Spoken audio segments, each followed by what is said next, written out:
Hi, it's me, Eppu Niemi, and there's something I need to tell you. Lately, I've been questioning myself a lot.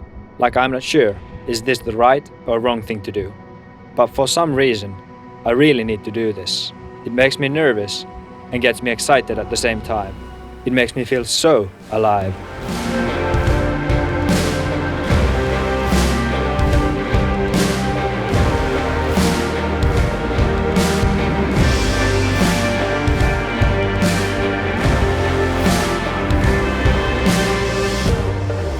I have been thinking a lot of why I have this strong feeling. It must be all the places and faces I could see, or all the stories I could tell. Or maybe it's all the new ways I could be telling those stories. Well, that's probably it. And that's why I'm always ready to take the risk and go on adventure.